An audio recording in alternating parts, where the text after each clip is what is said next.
Então, nós vamos ter agora uma palestra internacional, a palestra vai ser em português. Já combinei com o Vinícius para ele não falar espanhol, sim? Mas ele está vindo do Panamá, ele é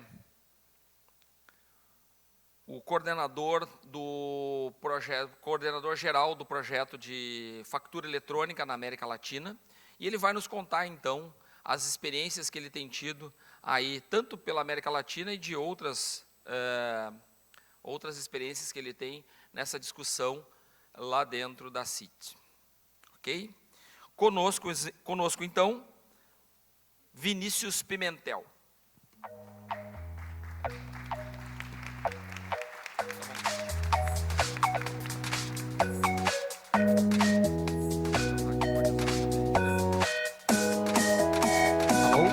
Alô?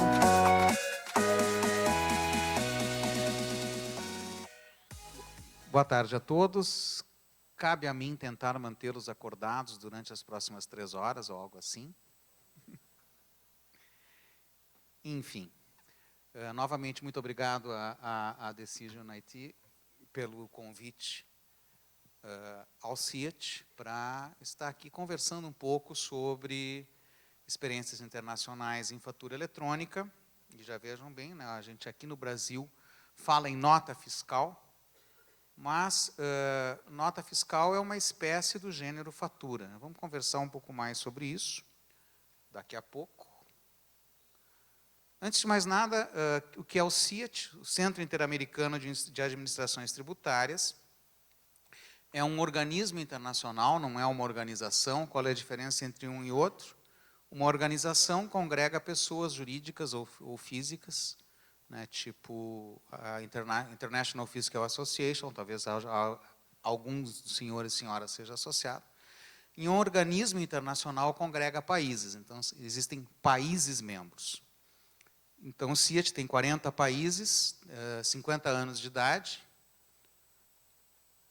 Esses países são virtualmente todos menos um dos países da América continental, mais 5 ou 6 países na Europa, 3 países na África, a Índia na Ásia. Então, ainda que o I seja de interamericano, hoje é considerado a Organização Internacional de Administração Tributária mais influente, porque, né, desses países aí, quase metade do PIB mundial, ou se nós pensarmos de outra maneira, quase 50% da capacidade mundial de pagar impostos, né, está entre os países membros deste centro. Nossa sede no Panamá, onde eu ocupo o cargo de coordenador, ou chefe, ou head, da área de projetos internacionais de fatura eletrônica. Bom, dito isto, primeira pergunta, né, o que é uma fatura eletrônica? E aí vamos adiante. Bom, quem já me viu falar sabe que eu gosto muito desculpe, de uma resposta, né, a resposta curta, clara, direta, objetiva, depende. Depende do ponto de vista, depende de para que se quer, do que nós estamos falando, aonde nós queremos chegar. Então, a gente vai tratar várias diferentes visões, várias diferentes perspectivas sobre fatura eletrônica. E aí, antes de falar em fatura eletrônica, a gente precisa ver o que é fatura. Então, o meu enfoque aqui, gente, não é um enfoque brasileiro. É um enfoque que pode ser aplicado a qualquer sistema comercial, a qualquer sistema tributário, porque a gente está falando de comparação entre experiência entre países, né? Então, vamos tentar nos abster um pouco da nossa visão Brasil e passar para uma visão de para que a gente quer a fatura eletrônica. E aí vem qual é a natureza jurídica de um documento chamado fatura.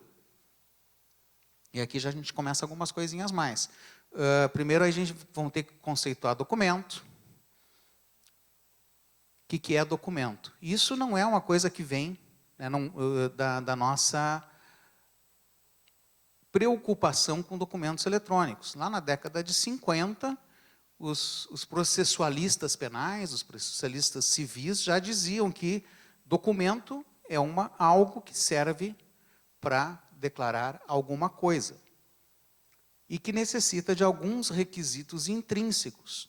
Quais são esses requisitos intrínsecos? Quem é o autor? Quem foi que registrou essa vontade? Qual é a vontade que está registrada nesse meio? O que é esse meio? Como é que a gente sabe que o que esta pessoa, esse autor, registrou nesse meio, não sofreu alteração depois de que ele fez esse registro? E também, né, como é que essa pessoa não pode negar, ou pode, né, que foi ele que fez, ele ou ela que fez esse registro. Seguindo aí, a gente tem que se perguntar quem no país, se é que existe esse alguém, porque existem países que isso não é óbvio, que pode ditar normas, ditar regras, ou falar sobre fatura. E aí voltamos para a definição, para a pergunta antes, o que é uma fatura? Uma definição que eu gosto, a fatura é um documento que registra uma operação de compra e venda de bens materiais ou imateriais. No nosso caso, o serviço estaria classificado como um bem imaterial. E aí parte para uma perspectiva, para uma maneira que é comum e que interessa tanto ao autor dessa fatura, ao destinatário dessa fatura e aos outros possíveis usuários deste documento, que é formato e validação. Vamos falar mais sobre isso daqui a pouquinho. E uma discussão que aqui para nós no Brasil é vencida é quanto à validade legal. Mas na maioria dos países, especialmente latino-americanos e africanos, ainda que exista uma lei de comércio, não existe uma lei que defina exatamente qual é a validez jurídica de um documento eletrônico. E quando a gente fala em fatura eletrônica, imediatamente vem à mente o papel da administração tributária nisso tudo. E mais, quanto a administração tributária vai intervir no processo de faturação.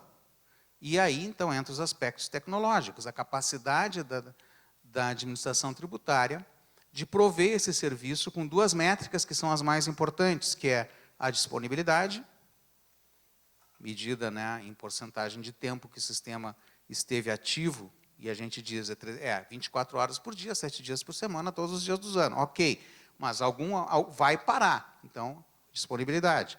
Não me adianta 100% de disponibilidade se eu não tiver um bom tempo de resposta. Então, a segunda métrica é essa aí. Isso que é a grande preocupação hoje dos países que estão ingressando. Os países novos que estão ingressando têm medo desta responsabilidade. E depois, né, quando a gente está pensando em implementar um projeto de fatura eletrônica em um país, que monstro a gente quer matar? Não existe, quem está acostumado com filme de vampiro, né, ou de lobisomem, não existe uma arma que mate todos os monstros. A gente sabe, nesse filme em particular que eu usei essas imagens, que a arma que mata o lobisomem é a bala de prata que não faz nada para os vampiros. Em compensação, a que mata o vampiro é a granada de luz ultravioleta, que não faz nada com o lobisomem. O que quer dizer isso? Os negócios são diferentes. A natureza dos negócios são diferentes. Então, um modelo operacional que serve muito bem para um tipo de negócio, modelo operacional é como se processa a fatura eletrônica dentro do país. O modelo operacional que serve para um negócio, com muita probabilidade, não vai ser bom para outro negócio, e vice-versa. Então, lição aprendida, vamos tratar os diferentes de maneira diferente, não achar que existe uma única maneira que seja capaz de resolver todos os problemas de fatura de um país. E aqui no Brasil, a gente está acostumado a pensar existem documentos fiscais, vamos voltar para o mundo do papel. Não, nós temos nota fiscal de energia elétrica, nota fiscal de serviço de comunicações, nota fiscal de produtor rural, nota fiscal de venda a consumidor, conhecimento de transporte terrestre, ferroviário, rodoviário, aquaviário, aéreo. Basta lembrar, gente, qual é o número do modelo da nota 50? Nota fiscal eletrônica, modelo 55. Supõe-se que existem outros 54. Eu procurei, não achei 54, mas achei uns 30. Tá? Mas isso não é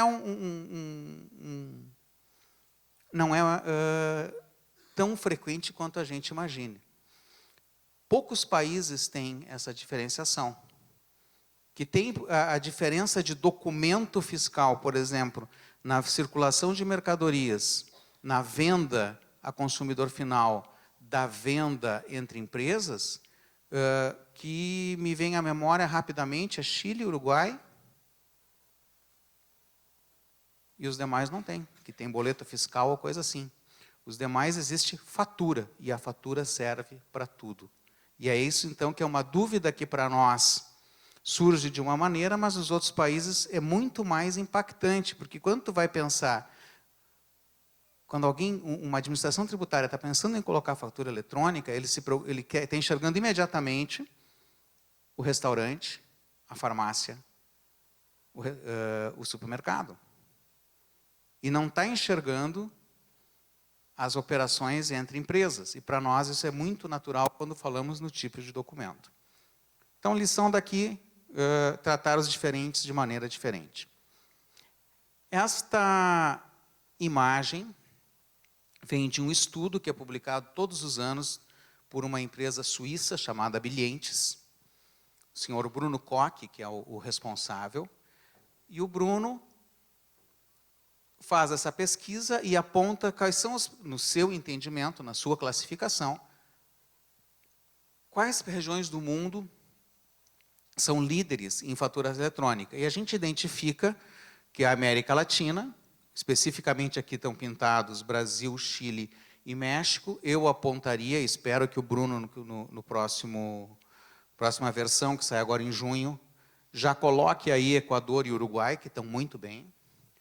O outro grupo de países são os países nórdicos. A novidade de 2016, que aqui a cor não está aparecendo muito, mas no Extremo Oriente nós temos aqui Singapura, Hong Kong, Taiwan, que também estão apontados como líderes. O que significa líder? Significa o uso da fatura eletrônica nos negócios no país. Qual é a grande diferença entre os países dessa região e de nós aqui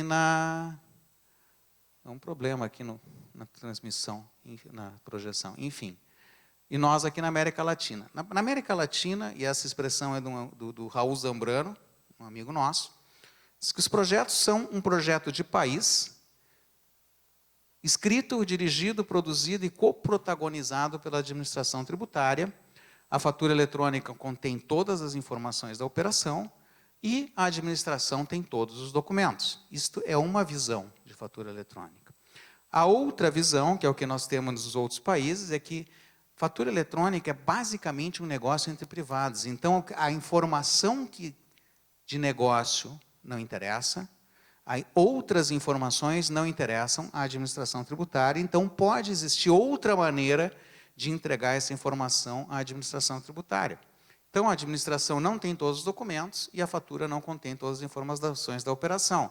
É o que nós estamos vendo, por exemplo, Espanha está implementando como obrigatoriedade, a partir de junho desse ano, de entregar as informações das notas das faturas eletrônicas para a agência tributária, que era o que o México tinha até 2010, e resolveu que isso não era bom para eles.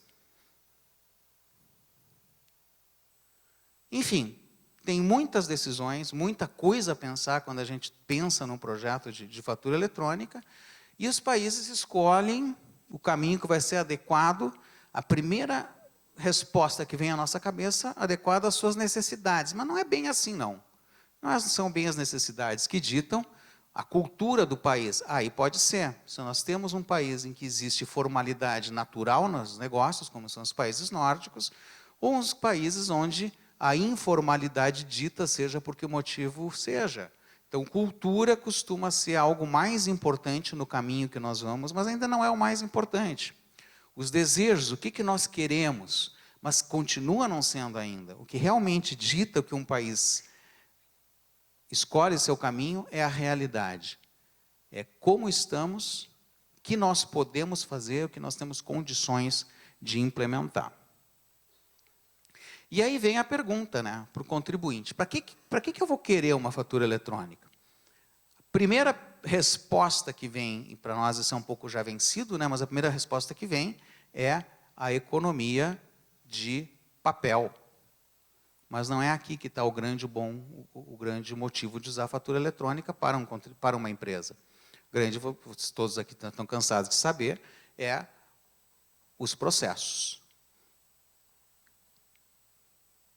Poder agilizar o processo, tanto de despacho quanto de recepção de mercadoria, né? É aqui que está a grande economia para uma empresa. Desde a perspectiva da administração tributária, essa eu acho não é muito bem, por isso que eu coloco, é mais uma perspectiva de país e de sociedade. Por que a sociedade quer fatura eletrônica? É só para a administração tributária ter as suas informações? Se for só para isso, fatura eletrônica não serve muito e eu não recomendo a adoção. Agora, se nós quisermos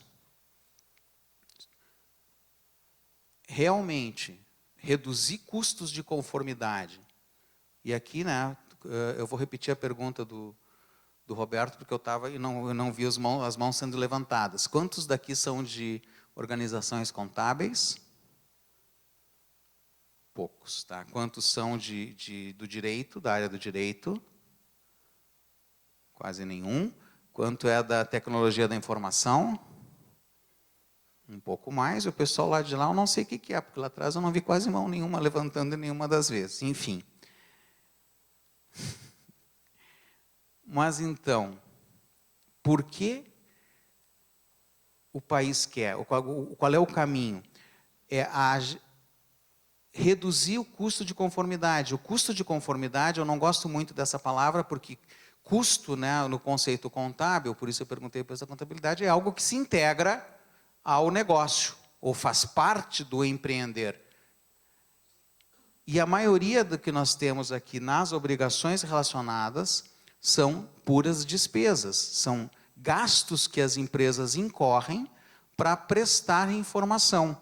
E essa informação não só de natureza tributária, de natureza trabalhista, de natureza sanitária e vários outros tipos de informação que deve ser alcançada à administração pública. Então, a minha resposta aqui é, quando nós queremos realmente integrar os negócios do país e facilitar a vida, aí sim vale a pena nós termos um projeto nacional de fatura eletrônica em que as informações estejam disponíveis a quem de direito, respeitado o sigilo fiscal e o sigilo comercial. Então, finalmente chegou a hora de a gente ter uma definição aqui. O que é uma fatura eletrônica? Eu trouxe aqui a definição da União Europeia, da Diretiva 55 de 2014, que está muito melhor que a Diretiva 45 de 2010. A Diretiva de 45 de 2010 define fatura eletrônica para todos os fins na União Europeia. Essa definição aqui é para a faturação eletrônica nos contratos públicos, ou seja, na venda de bens e serviços à administração pública. E eles já dizem que uma fatura eletrônica é a fatura que foi emitida, transmitida e recebida num formato eletrônico estruturado, matou aqui uma série já de possíveis formatos, que permite seu tratamento automático e eletrônico. A definição anterior era muito pior. Ela dizia assim, a fatura eletrônica é um documento que foi transmitido e recebido num formato eletrônico, acabando por aí. Quer dizer, se eu pego um pedaço de papel, escrevo fatura, né? Vendedor Vinícius Freitas, comprador seu Eduardo Batistella, uma caneta, tantos reais, tanto de CMS, dato, tira uma foto e transmite por WhatsApp, isso é uma fatura eletrônica. Porque ela é uma fatura, cumpre com todos os requisitos formais que a lei comercial diz que tem que ter, foi transmitida e recebida em formato eletrônico. Mas não permite aqui, né, ela não foi, não é um formato eletrônico estruturado e seu tratamento automático eletrônico. Mas essa ainda é uma definição bastante genérica e que permite uma série de coisas. Ela permite que qualquer formato possa ser utilizado. Nós não estamos dizendo qual é o formato, qual é o padrão, quem é que vai editar esse padrão. Nós não estamos nos preocupando com quem vai ter o poder de definir numa relação comercial qual é o formato que se utiliza. Nesse sentido, então, aqui na América Latina, nós fomos muito além. Eu coloquei aí tanto a definição do México, quanto a nossa definição da nota fiscal eletrônica modelo 55. E as duas vão no mesmo sentido. Apesar da brasileira ser um pouco mais jurídica e a mexicana ser um pouco mais informática, mas elas dizem a mesma coisa. Ou seja, existe um formato que é definido pelo governo, este é o formato que deve ser seguido, e mais, nós vamos além. Que faz parte da definição a autorização de uso. E vamos voltar nesse assunto daqui a pouco. E a pergunta que vem depois, né, é qual é o valor legal de documentos eletrônicos. Aqui a gente então começa a ver o que os países tiveram a adotar. Virtualmente todos utilizam, que nem nós aqui, tecnologia de criptografia assimétrica, com uma infraestrutura pública de chaves públicas, baseada numa lei de comércio. Qual é a nossa lei de comércio? Na verdade, a lei de documento eletrônico, que é a medida provisória 2200 de 2001. Quanto é que custa um certificado digital? No México e Equador, que eles não quiseram enfrentar esse problema, a autoridade tributária dá o certificado digital para as empresas. Já em outros países, como os que estão listados, aí certificado é um produto, quer dizer, ter um certificado digital faz parte dos teus custos para ser empreendedor. Por quê? Porque aqui nesses nossos países já existe outros usos para certificado digital que não seja unicamente assinar uma fatura eletrônica. Nos outros países, não. O único uso que se dá ao certificado digital é assinar uma fatura eletrônica. Consequentemente, não quiseram gastar, os países não quiseram gastar em implementar uma infraestrutura de chaves pública comercial. Algumas variações interessantes, eu gosto muito de destacar o nosso caso brasileiro, que o documento eletrônico vale mais que um documento em papel, porque ele tem o status de título de executivo nos termos do Código de Processo Civil. Então, se alguém duvida, tem que provar que é verdadeiro. Isso eu não tenho notícia que exista. Bom, na verdade, a lei panamenha diz isso também, né, que aí no caso só da fatura eletrônica, diz que a fatura eletrônica prestará mérito executivo, que é mais ou menos a mesma coisa. Outro caso interessante é o caso do Chile. Na aplicação de digitação de fatura eletrônica que está disponível na página do Serviço de Impostos Internos, eu, contribuinte, posso fazer upload da minha chave privada. Com isso, eu comando a emissão de notas fiscais na página do Serviço de Impostos Internos e esta fatura eletrônica sai assinada pelo meu certificado digital. É uma solução bastante interessante e que resolve o problema aquele de como é que a gente consegue acessar a chave privada em um computador utilizando uma aplicação que tem que ser atualizada, que depende de versão de Java e todas aquelas coisas que todos nós que já usamos certificado digital sabemos que pode dar problema quando a gente está com pressa. Quem não teve problema com certificado digital até hoje numa máquina? Tá bom, então não usou.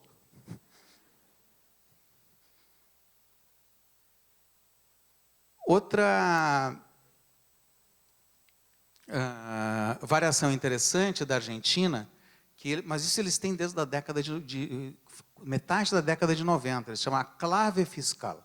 A clave fiscal é algo que te permite acessar, com quase a mesmo nível de segurança que um certificado digital, serviços da administração tributária. E entre esses serviços está a emissão de fatura eletrônica. Se bem que a fatura eletrônica lá na Argentina é bem menos... claro, ela está bem difundida, mas não para todos os casos, como a gente observa nos outros países. Pergunta: o que é melhor quando a gente fala de padrão? Ninguém mais discute se nós vamos usar XML, se vamos usar texto puro estruturado, como é o nosso caso do SPED no Brasil. Estou falando de fatura eletrônica, não de escrita fiscal, né? Ou se vamos usar PDF. Todas as implementações dos últimos 5 anos em fatura eletrônica que eu tenho conhecimento são XML. Então já não se discute mais. Fatura eletrônica é XML, ponto. Legal. Mas qual o padrão de... Quem é que vai definir o padrão de XML? 2 caminhos. Um padrão internacional, né, assim chamado, eu coloco entre aspas, universal e agnóstico, porque todos nós sabemos que isso não existe. Basicamente, estamos falando aqui do padrão OASIS, né, Universal Business Language, UBL. Ou um padrão nacional, projetado e ajustado conforme as necessidades do país. O que os países estão fazendo? Todos, com exceção de Colômbia e Peru, têm o seu próprio formato. Ou seja, aquilo que eu falei antes, né, um projeto nacional, um projeto de país, escrito e coprotagonizado e dirigido pela administração tributária, é o que nós observamos na maioria dos países.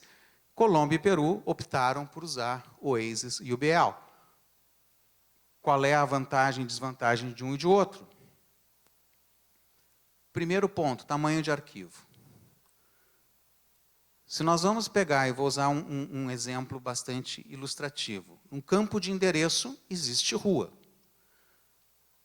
A tag XML no Brasil é rua, 3 letras.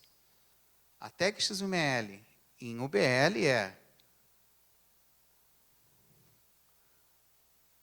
emitter, ponto, address, ponto, street or equivalent.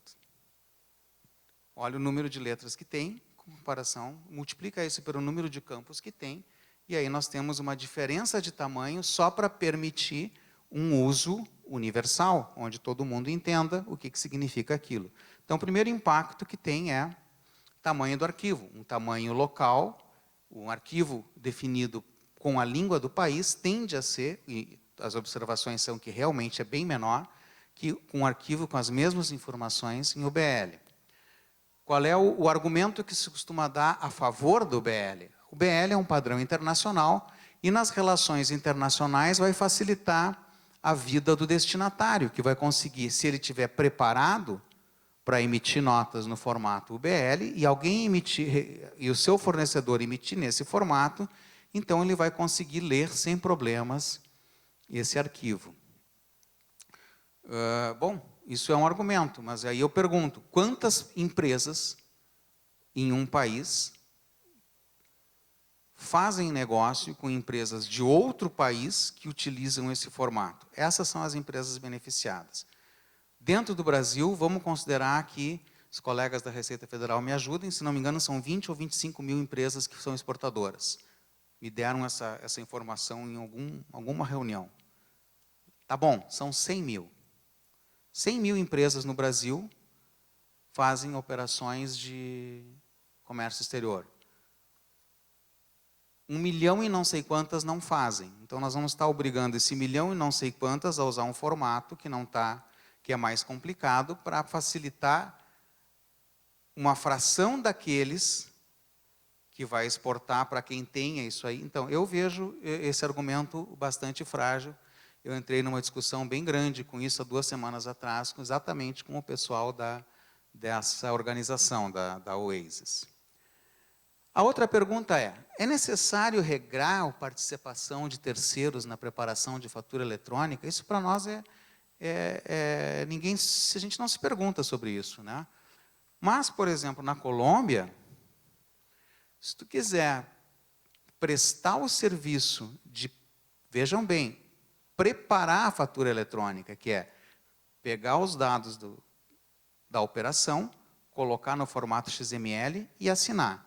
Se quiser prestar esse serviço, tu tem que te certificar e receber uma licença para isso junto da administração tributária.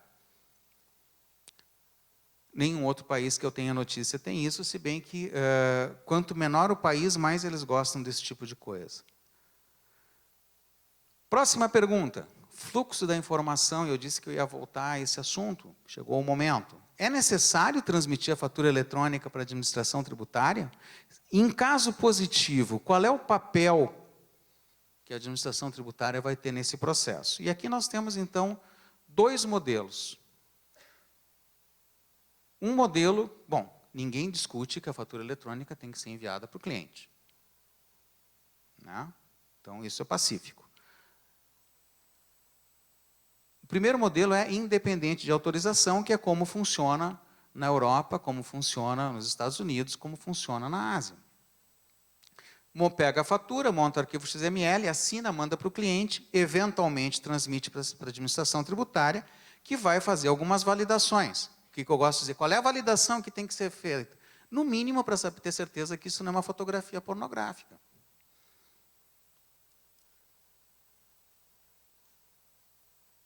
Tem que ter alguma validação mínima, tem que saber quem é o emitente, tem que saber quem é o destinatário, se é válido, se o formato XML está de acordo com o padrão XSD, se uma série de coisas. Aqui no Brasil a gente tem quantas, Dimitri? 450 validações?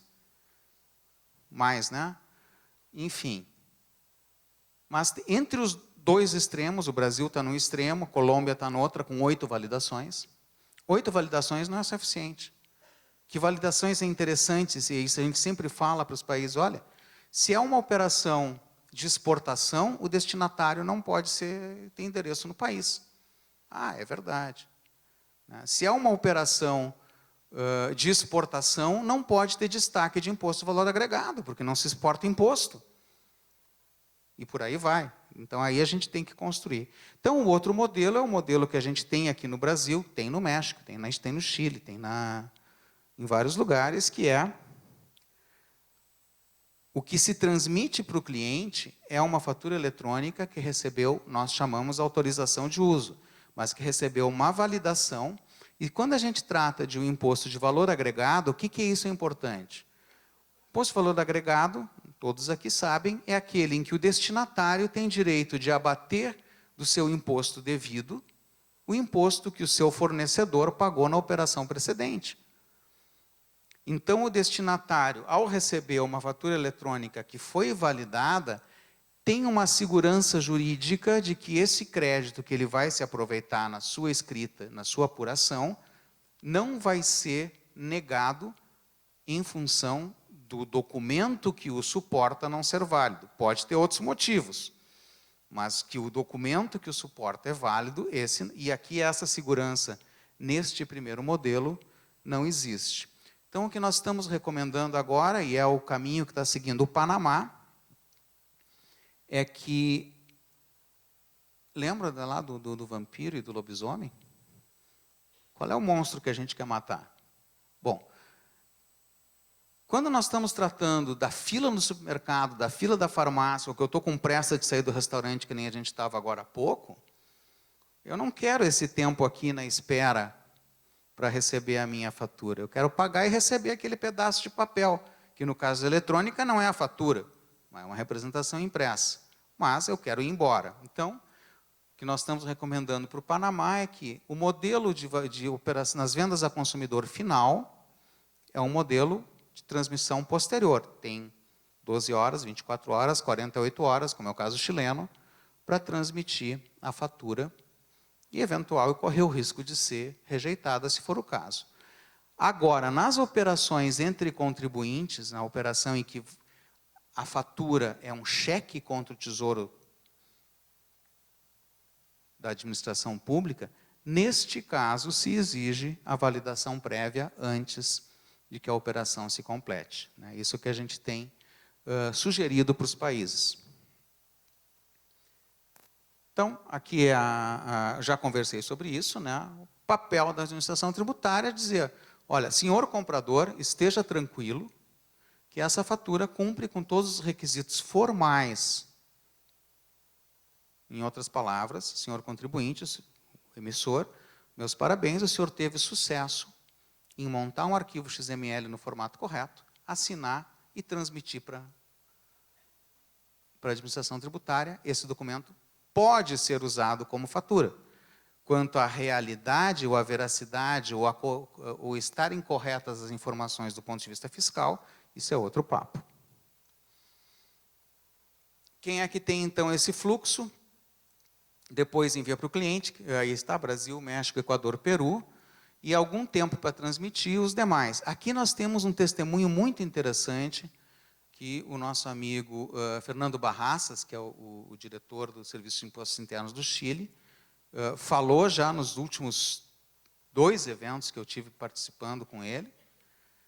No Chile, todas as empresas têm 48 horas para transmitir e não se exige autorização em nenhuma hipótese, não é exigida autorização prévia para que seja entregue a fatura para o cliente.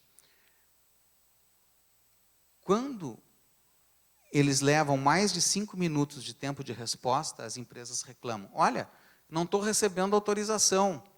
O que está acontecendo? Ah, mas tu não precisa de autorização. Não, mas eu quero ter a autorização, porque eu não quero o desgaste com o meu cliente, que se for rejeitada, eu vou ter que substituir essa fatura porque houve um problema na minha emissão. Então, isso a gente achou bastante interessante e costuma comentar nos outros países essa realidade chilena. Uma outra coisa também, formato diferentes para diferentes tipos de fatura, ao contrário do que para nós brasileiros seria de esperar, não é comum. O mais comum é que exista uma única fatura e essa fatura serve para qualquer coisa. Por exemplo, no México, o extrato bancário é uma fatura, porque tem o serviço do banco, e o serviço do banco, então, é fato gerador de IVA. No Panamá, o recibo de aluguel é uma fatura, porque também deve o imposto sobre transmissão de bens móveis e serviços, e assim por diante. Validação prévia à operação, só quem faz no Brasil e México, Equador fazia e está parando de fazer. Quem faz uma extensa validação depois, o Chile, e os demais países, algo entre os dois. Desculpem, faltou a tradução aqui. Que eu dizia, então, os demais países têm algo entre os dois modelos. Desde o ponto de vista da administração tributária, e isso é o que eu falei, lembra que eu falei antes, é o que os países têm se preocupado muito, da capacidade da administração tributária de fornecer um bom serviço. Quem primeiro veio com essa preocupação foram os nossos amigos mexicanos lá no ano de 2010, quando eles tinham à época o comprovante fiscal digital, que era a fatura eletrônica que eles tinham na época, e em 2010 foi introduzido o comprovante fiscal através da internet, CFDI, e aí este exige autorização prévia. Só que no México eles têm 22 milhões de contribuintes. Então, eles quiseram fazer fizeram um plano muito agressivo de obrigatoriedade, todos em um prazo de 2 anos passaram de não emitir a serem obrigados em 100% das operações. O SAT, o Serviço de Administração Tributária, achou que não ia ter capacidade de receber essas faturas. O que eles fizeram? Criaram algo chamado Provedor de Autorização Certificado, os PACs. Então, no México, existe um negócio que eu presto o serviço de autorização de nota fiscal e depois transmito essa nota para a administração tributária. Colômbia está indo nesse caminho também, Guatemala está com muita vontade de ir nesse caminho. Outros países, como nós, como Chile, como Uruguai, não queremos nem ouvir falar nesse caminho, porque nós aqui costumamos entender que isso é uma função indelegável da administração tributária. Outros países, como o Panamá, isso inclusive já tem decisão legal dizendo que não pode ser terceirizado. Então, são esses dois caminhos que estão em bastante discussão hoje, e quando a gente chega, todos os países têm o medo de quem? Do supermercado, da farmácia, do restaurante, do tempo de resposta nesse caso. E é o que leva a adotar. Mas não é só esse o problema, né? Tem os grandes volumes de faturação que acontecem e que podem derrubar um sistema, que é energia elétrica, serviço de comunicação, transporte, emissão de bilhetes, e por aí vai. Bom, isso já conversamos, né? No México e na Colômbia.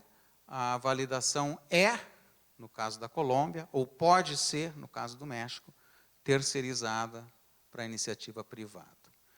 Outra pergunta, apesar da imagem aí ser de caixas de arquivo morto, né, que remetem à fatura em papel, o que a gente vai fazer com o arquivo da fatura eletrônica antiga, da nota fiscal eletrônica de 2012? Eu sempre pergunto para meus colegas fiscais, se tu vai numa empresa fazer uma auditoria, bom, tu tem o arquivo, para começar, o arquivo está na nossa base de dados, está na base de dados da Receita Federal. Chega lá e tem um arquivo que é diferente do que está na tua base de dados. Em qual dos dois tu vai acreditar? Ah, evidentemente não está comigo. Então, por que tu quer que ele guarde o arquivo? Então, o único país que eu vejo ter discutido isso fomos nós aqui no Brasil. A gente faz uns 4, 5 anos que estamos tentando dispensar a guarda do documento fiscal por motivos fiscais. Veja bem, porque uma fatura, uma nota fiscal, tem vida longa, próspera e nem sempre feliz, fora do mundo tributário. Uma fatura é um produto que pode ser vendido, certo? Factoring. Uma fatura é instrumento de cobrança tanto do bem que foi entregue e não pago, quanto do bem que foi pago e não entregue. Então, conservar o documento eletrônico pela sua validade civil e comercial é algo que é assunto de cada empresa. O que eu defendo é que, por obrigação fiscal, isso não seja necessário. Uma outra coisa que também para nós é estranho, que é, e o número da nota fiscal? Bom, na época, papel, todos nós estávamos acostumados. Você está autorizado a imprimir blocos de notas fiscais da série tal, do número X ao número Y.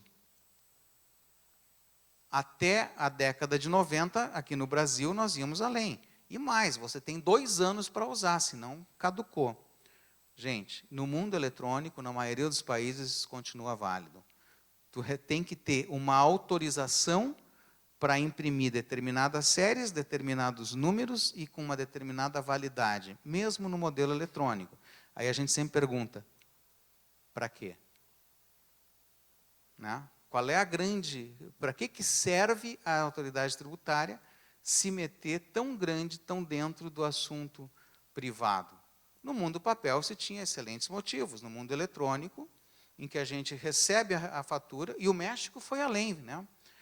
O México, eles dizem o seguinte, olha, o número da fatura, não me interessa o que você usa no seu ERP, o número da fatura é o número da autorização de uso, e ponto. Eu acho um caminho bastante feliz. A possibilidade de se buscar, eu sou comprador e o meu fornecedor não me mandou, seja por que motivo seja, a minha nota, eu posso buscar isso na autoridade tributária. Nós e México temos isso, outros países não têm. E como é que ficam as pequenas empresas? Solução de baixo custo, todo mundo tem. Uma solução para download e instalação na máquina, só o Brasil. Os demais países costumam ter uma página para digitar a nota no site da administração tributária. E aqui nós temos um possível problema. Com exceção do Chile, em que a gente pode fazer upload do certificado da chave privada, neste caso, ou a nota não é assinada por ninguém, ou ela, como é o caso aqui que nós temos no Rio Grande do Sul, é assinada pela própria Secretaria da Fazenda. Ou seja, a assinatura do próprio contribuinte só o Chile tem. Faltou tradução de outra. A fatura existe sozinha no meio do oceano? Ela é isolada? Essa operação de escrita nesse documento é isolada de outras? Vocês sabem que não. Aqui no Brasil nós já temos hoje, acho que 15 ou 17 eventos que pode ser registrado. Eu estava falando com o colega Álvaro Bahia agora, na hora do almoço, e ele me disse que finalmente vai ser publicado, provavelmente amanhã, a nota técnica com o evento de averbação da exportação, né, que é muito importante no caso de exoneração de ICMS na exportação, né, e coisas desse tipo. Então, só quem tem isto somos nós e o Uruguai. No Panamá vai ter, que é a implementação que está acontecendo agora, os demais países ainda não entenderam o quanto que a gente pode fazer pelo país com os eventos. E quanta informação pode ou deve estar contida, né? Todos os países da América Latina têm toda a informação da operação está no documento fiscal, em contraposição ao que existe na Europa e na Ásia, onde o que é entregue à administração tributária, ou no caso, à administração pública, é somente o dado tributário. E com isso, então, se perde toda aquela oportunidade que a gente falou, de poder utilizar as demais informações para outros fins, como o caso que o Clóvis nos relatou hoje, da transferência de propriedade de um veículo automotor. Né? E tem outros casos, né? Os colegas de Goiás, tem gente de Goiás aqui, tem lá a guia de trânsito animal é fornecida juntamente com a nota eletrônica, no caso de uma nota de animais. E por aí vai. Algumas estatísticas. Isso vem casualmente da Associação Mexicana de Provedores de Acesso Autorizado, só quem tem essa estatística são eles, ou quem se deu ao trabalho de fazer, né? Que é o número de faturadores, número de pessoas jurídicas, pessoas físicas com atividade empresarial, isso não se aplica no Brasil, mas na maioria dos países se aplica. E números de faturas eletrônicas emitidas só em 2015, isso foi publicado em 2016, né? E acumulado desde o início dos tempos. Vocês vejam, então, que o México nos leva um pouco de vantagem no número de faturas, mas comparem o número de faturadores de um e de outro para ter noção do que é. Por que isso? Aqui no México, nós temos conta de luz, conta de comunicações, extratos bancários e todas as notas de serviço. Enquanto nas estatísticas do Brasil, nós temos somente a nota fiscal 55 e a 65. Nenhum outra, né, bom, conhecimento de transporte não tem um volume tal que mudasse muito esse volume. Um volume que mudasse o volume ficou ruim, né? Enfim, vocês entenderam o que eu quis dizer. Onde estamos hoje? Os pioneiros, esses três aí, e alguns outros estão se aproximando da maturidade, que nós estamos, os colegas, hoje já falando, né, da possibilidade de uma série de usos que se faz, de cruzamento que se faz da informação da fatura. E aqui é onde a gente tem defendido para os países. Olha, procure, país, né, dispensar declarações e utilizar a informação da fatura para suas necessidades de recolhimento da informação, seja tributária, de imposto sobre o consumo, seja esse imposto sobre consumo de valor agregado ou sobre vendas, monofásico, para o seu imposto sobre a renda, para todas as suas... por quê? Porque sendo o documento que se usa na operação, se reduz... Eu sempre digo, declaração é uma excelente oportunidade para errar, de propósito ou não. Casualmente, os erros normalmente são a menor, né? Mas isso não é com as empresas de vocês, são com as outras. E que a informação tá cada vez mais disponível para o uso de outras áreas de governo. Então, aqui é outra reflexão que se faz. Por que transmitir toda a informação para a administração tributária? Não precisaria ser para a administração tributária. Podia ser para qualquer outra entidade de governo. Por que governo? Porque é como manter o sigilo necessário, manter o sigilo comercial das empresas. Então, o governo, em princípio, tem a capacidade de manter esse sigilo. Por que a administração tributária? Porque virtualmente todos os códigos tributários já têm previsto que a autoridade tributária tem acesso às informações. Então, é natural que a autoridade tributária seja a que concentre a responsabilidade de receber, validar e manter os documentos das operações comerciais.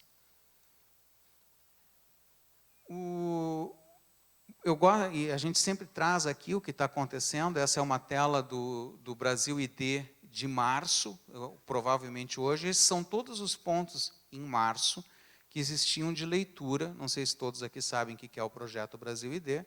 É o que trata das informações que constam em um manifesto eletrônico de documentos fiscais e que documentam uma operação de circulação de mercadorias. E com isso, então, a gente é capaz de detectar a efetiva circulação de um veículo de carga que possui um documento de circulação de mercadorias associado e aberto nisso aí. Então, vocês vejam que a fronteira do Rio Grande do Sul está muito bem demarcada. Nós temos também o estado de São Paulo e o estado de Goiás com muitos pontos. Os nossos colegas do Norte e Nordeste estão pedindo muito que isso se amplie.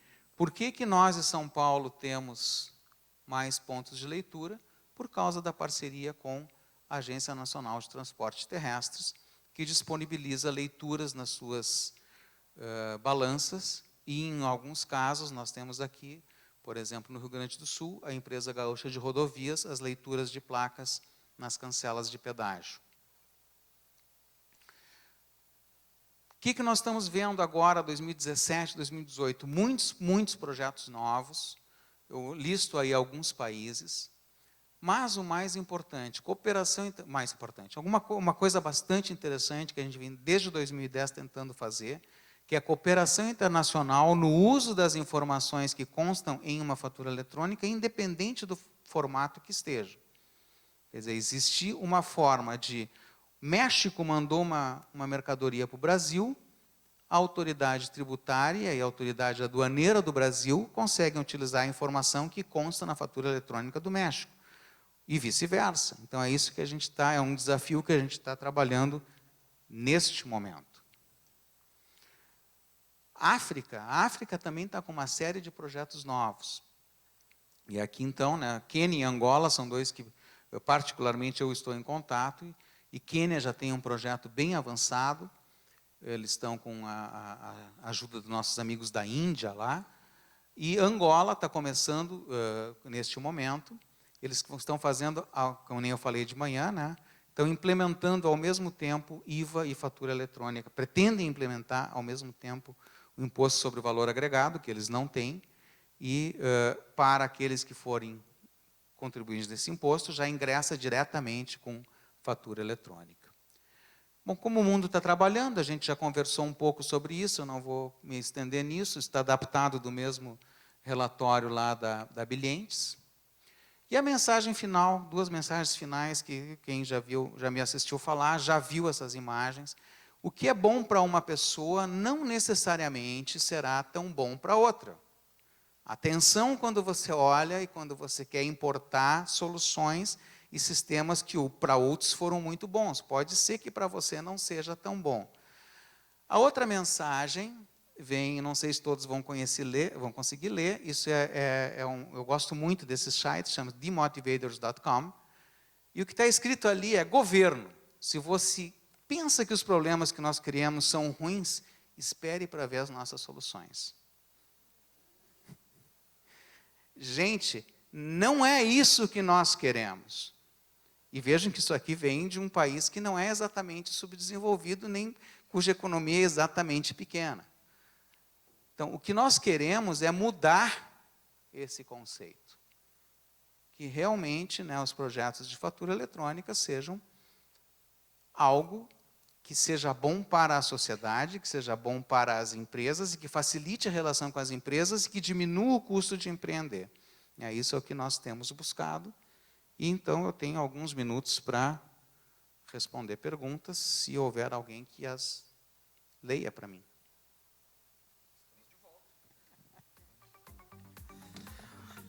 Vamos lá, então.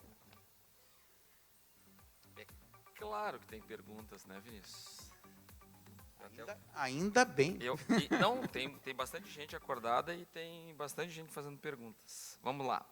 Algumas até, eu acho que tu foi respondendo, pelo menos pelo que eu estava acompanhando. O layout é igual para todos os países participantes? Não. Não. Nenhum modelo que dirá o layout. Não.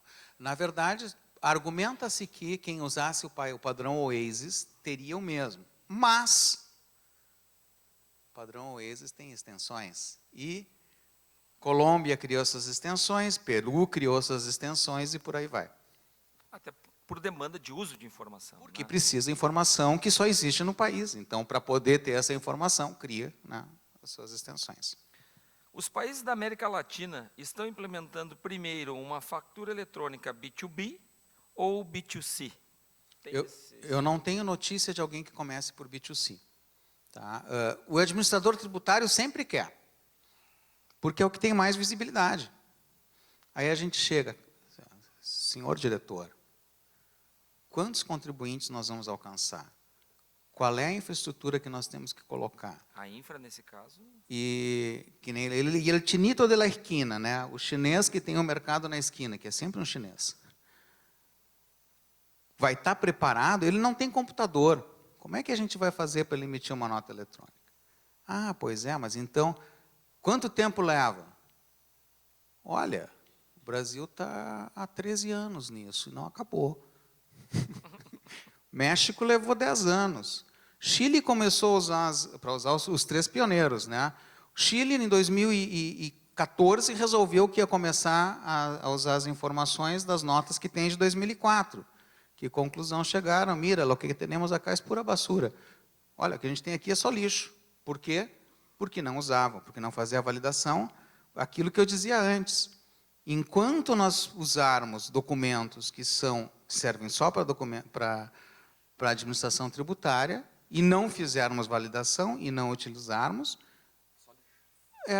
nós estamos botando lixo para dentro. Nesse ponto, o Alberto Barreich, do BID, é um economista uruguaio, sempre diz, olha, fatura eletrônica é fantástico. Nos 2 primeiros anos, a gente observa um aumento da formalidade, só que em todos os países que não começaram a usar a informação, no 3º ano, eu acho que ele é extremamente otimista, eu diria no 3º mês, tá? No 3º ano, perder o medo e tudo aquilo que vocês alcançaram já não serve para mais nada. Eu acho que não leva 3 meses, tá? Essa história de 3º ano, ele está sendo muito otimista. Bom, Vinícius, nós temos uma série de outras perguntas aqui, eu vou te encaminhar como de hábito, e aí depois a gente publica no blog, e aí todo mundo vai poder ter acesso às perguntas em função do nosso tempo. Ok. Tá? Eu agradeço muito a tua participação, a tua vinda, a tua disponibilidade. Esse homem veio do Panamá especialmente para nos brindar aqui com uma palestra. Portanto, eu peço uma salva de palmas e Obrigado. O presente do Vinícius. Já foi. Veio de manhã. Veio. O negócio está racionado. Cara, muito obrigado. Muitíssimo obrigado.